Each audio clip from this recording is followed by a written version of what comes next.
again. Cross them up.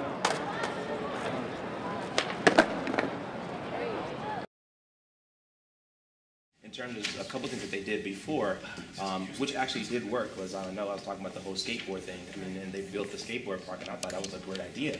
I was like, oh, this is perfect. I was like, you're giving them somewhere they can go to, you know. And I think that for a while, which is very interesting, was I used to play basketball in that same area, and the lights used to go off at a certain time. But after they had the skateboard park, the lights stayed on after a while. I was like, this is not right. I was like, you know, so now they have. I was like, well, I'm not gonna cry about it. I was like, this is perfect. You know, what I'm saying now it gives more time and more opportunity where I can go out there and, you know, shoot around if I want to, or whatnot. But it was just, you know, it was very interesting. But it took the problem of, you know, them having problems with the skateboarders who were skateboarding down here, and gave them a location where they can more or less convene. And then you have cops, you know, sometimes you have some of the police officers that just drive around and they do talk to them, and they'd be like, hey, how y'all doing? Make sure, oh, we good, you know, I mean, everything's good, everything's okay. And they just kind of roll by and keep on going. But, I mean, I think it's, I mean, things like that, you know, things like that where are different things that they can give to them. I mean, but I think the only thing about it is that even though people feel like, the only thing I have, you know, just being double advocate about it, is that if you do create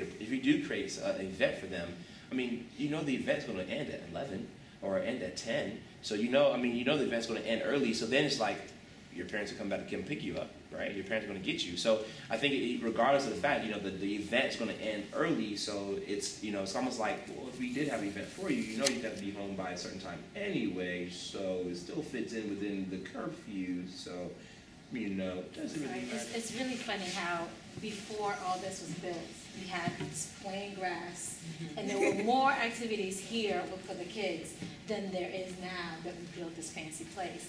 And I sat down because me and him, we are in the fitness industry, and I volunteered my time for activities for the kids, actually maybe 2 years ago.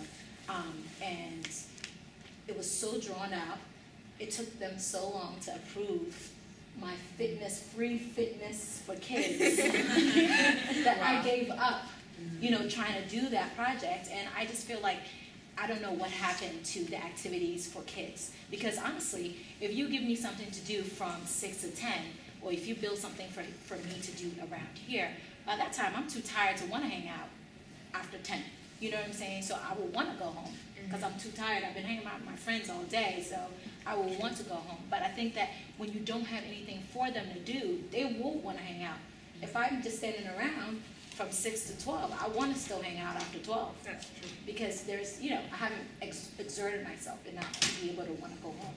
So I think that ultimately we do have to go back to revisit the activities for the children, I mean for the kids around here in Silver Spring. I mean, I wish that green can come back because you had drummers, you had people drawing, you had all these kids that were so active doing things and they weren't even spending money.